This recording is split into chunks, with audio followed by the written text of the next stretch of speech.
اگر زندگی میں خوش رہنا چاہتے ہیں تو کسی بھی جملے کو اپنی ذاتی توہین نہ سمجھیں، بلکہ بولنے والے کی کمزوری سمجھ کر آگے بڑھ جائیں۔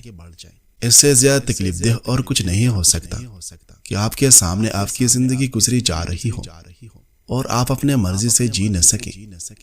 کبھی کسی رخصت ہونے والے سے اس کے جانے کی وجہ نہ پوچھو، کیونکہ وہ اپنا عذر سامان سفر باندھنے سے پہلے ہی تیار کر چکا ہوتا ہے۔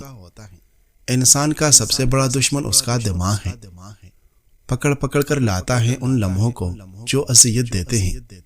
اس زندگی میں تم سب کچھ خود سیکھو گے سوائے سختی کی، وہ تمہیں کوئی دوسرا سکھائے گا۔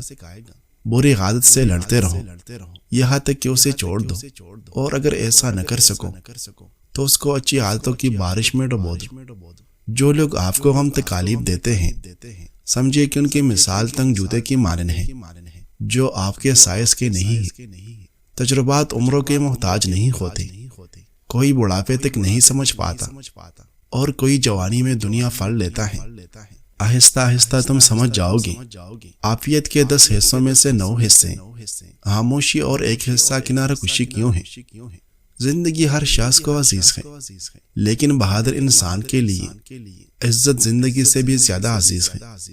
آپ کو یہ سمجھنا ہوگا کہ عمر صرف ایک عدد ہے، یہ آپ کی ذات کی مکمل نمائندگی نہیں کرتی۔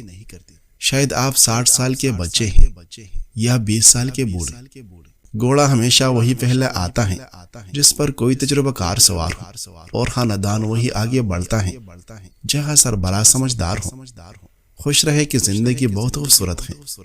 آدھی زندگی دوسرے کو خوش کرنے میں ضائع ہو گئی، باقی کی آدھی زندگی لوگوں کی دی ہوئی پریشانیوں اور بیماریوں میں گزر رہی ہے۔ اس کھیل کو چھوڑ دو، تم نے یہ کافی کھیل لیا ہے۔ ایسے لوگوں کے ساتھ مت بیٹھے جو دوسروں کے متعلق باتیں کرتے ہیں، کیونکہ جب آپ اٹھے گے تو اگلا موضوع یقیناً آپ ہی ہوگا۔ دنیا کی بدترین شکل یہ ہے کہ برے لوگوں کی وجہ سے اچھے لوگ خاموشی اختیار کر لیں۔ کچھ خواہشیں بارش کی بوندوں کی طرح ہوتی ہیں جنہیں پانے کے لیے ہتھیلیاں تو بھیگ جاتی ہیں لیکن ہاتھ ہمیشہ خالی رہتا ہے۔ لوگوں تک تمہاری صرف 2 خبریں پہنچتی ہیں، آپ کی کامیابی کی خبر، آپ کی مرنے کی خبر۔ باقی درمیان کا سفر تمہیں خود طے کرنا پڑتا ہے۔ چربی بڑھ جائے یا پیٹ نکل آئے تو 2 دانے دارچینی روزانہ کھا لیں۔ اگر آپ مثبت انسان بننا چاہتے ہیں تو سب سے پہلے اپنے موڈ، اپنی مسکراہٹوں اور اپنے آنسوں کا اختیار دوسروں کی زبانوں سے واپس لینا ہوگا۔